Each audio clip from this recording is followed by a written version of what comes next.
జై గౌడ జై గౌడ జై గౌడ. ఈరోజు గౌడ సంఘీయుల ఆధ్వర్యంలో ఆంధ్రప్రదేశ్ రాష్ట్రంలో ప్రభుత్వం ఏదైతే ప్రభుత్వం గౌడులకు రిజర్వేషన్ ప్రకారం 10% వైన్ షాపులు కేటాయించిందో దానికి సంబంధించి గౌడ సంఘీయులంతా సమావేశం ఈరోజు ఆంధ్రప్రదేశ్ రాష్ట్రం ఏదైతే హెడ్ క్వార్టర్స్ ఉందో విజయవాడ కేంద్రంగా ఇక్కడ సమావేశం నిర్వహించడం జరిగింది.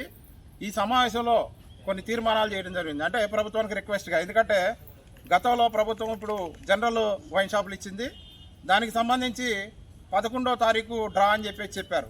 వెంటనే 12వ తారీఖు షాప్స్ ఓపెన్ చేయాలని చెప్పేసి ఇవ్వడం జరిగింది. మేము ఎందుకు చెప్తున్నామంటే 11వ తారీఖు డ్రా తీస్తే డ్రాలో ఎవరికి వస్తుందో తెలియదు, అది జనరల్ వాళ్ళ సమస్య. 12వ తారీఖే మార్నింగే ఎవరైతే షాపులు ఓపెన్ చేయాలంటే ఎక్కడ కూడా షాపులు ఎవరు ఎంబటే అర్ధరాత్రి ఎవరు షాపులు ఇవ్వరు.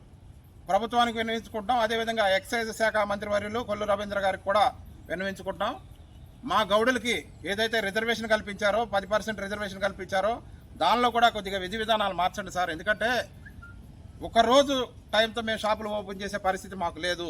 ఎందుకంటే రిజర్వేషన్లో ఉన్న ఏదైతే గౌడ కులస్తులు ఉన్నారో వాళ్ళంతా పేద గీత కార్మిక కుటుంబాల నుంచి వచ్చిన వాళ్ళు కాబట్టి ఏదైతే మీరు రేపు ఎప్పుడైతే డిక్లేర్ చేయబోతున్నారో రిజర్వేషన్ షాపులు దాని నుంచి ఒక వారం రోజులు ఏదైతే మనకు టైం పెడతారో ఈ మన పేమెంట్ కట్టడానికి టోకెన్ అమౌంట్కి, అదేవిధంగా తర్వాత టోకెన్లు ఏదైతే అలాట్ అయిన తర్వాత షాపులు అలాట్ అయిన తర్వాత కనీసం ఒక వారం రోజుల సమయాన్ని కేటాయించండి. ఎందుకంటే ఆర్థిక వనరులు మేము వెతుక్కోవాలి, ఆర్థిక వనరులు చూసుకొని బ్యాంకు గ్యారంటీ ఇవ్వాలి, మీ దగ్గర స్టాక్ తీసుకోవడానికి స్టాక్కి పేమెంట్ కట్టాలి, మీకు ఏదైతే సెనరేజ్ అమౌంట్ ఉందో అది కూడా మేము పే చేయాలి. కాబట్టి కనీసం వారం రోజులు సమయం ఇప్పించాలని నెక్స్ట్ నోటిఫికేషన్లో ఎవరికైతే గౌడ కులస్తులకి రిజర్వేషన్ ప్రకారం మాకు అలాట్ చేసే షాపులు ఉంటాయో వాటన్నిటికీ ఈ వెసులుబాటు కల్పిస్తూ ఏదైతే మీరు గవర్నమెంట్ ప్రభుత్వం నిర్ణయించిన జనరల్లో నిర్ణయించిన ట్యాక్స్ ఉందో ఇది 55 లక్షల స్లాబ్ నుంచి 85 లక్షల స్లాబ్కి అలాంటి స్లాబ్లో మాకు 50% సబ్సిడీ ఇవ్వాలని చెప్పేసి గౌడ కులస్తుల తరఫున మిమ్మల్ని కోరుకుంటున్నాము. అదేవిధంగా డిమాండ్ చేస్తున్నాము. ఎందుకంటే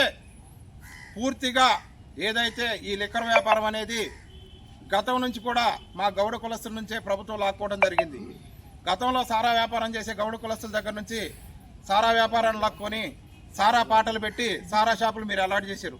అదేవిధంగా మా గౌడ కులస్తులకి వృత్తిపరంగా మేము వృత్తి జీవనం సాగిస్తూ కళ్ళు గీత వృత్తి మీద ఆధారపడి బతుకుతున్నాం. కాబట్టి ఈ ఏదైతే ఈ వైన్ షాపులకు సంబంధించి లిక్కర్ వృత్తి ఉందో అది కూడా గౌడ కులస్తులకి గతంలో ఎలక్షన్కి ముందు మేము ఎన్నో రిప్రజెంటేషన్లు ఇచ్చాము. 50% ఇవ్వమని రిజర్వేషన్ కల్పించమని దాన్ని ఎలక్షన్ ముందు 25% కూడా చేస్తామని చెప్పి బీసీ మీటింగ్లో అనౌన్స్ చేశారు.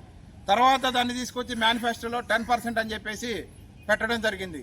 10% కాదండి, మాకు ఎట్టి పరిస్థితుల్లో దీన్ని 25%కి పెంచే విధంగా రేపు రాబోయే రోజుల్లో ప్రణాళికలు రూపొందించాలని, బార్స్లో కూడా వైన్ షాపులే కాకుండా బార్ అండ్ రెస్టారెంట్లు ఏదైతే ఉందో బార్స్లో కూడా మాకు ఎట్టి పరిస్థితుల్లో 25% ప్రత్యేకంగా రిజర్వేషన్ కల్పించాలని. ఎందుకంటే మాకు వృత్తి అంతా పోతుంది, గీత వృత్తి చాలా తగ్గిపోయింది. కాబట్టి మేమంతా అదే వృత్తి చేసుకుని బతికే వాళ్ళము, అదేవిధంగా మేము వ్యాపారం చేసేవాళ్ళం. కాబట్టి ఎట్టి పరిస్థితుల్లో మాకు బార్ అండ్ రెస్టారెంట్లో కూడా మాకు ఎట్టి పరిస్థితుల్లో 20% మాకు రిజర్వేషన్ కల్పించాలని చెప్పేసి ప్రభుత్వాన్ని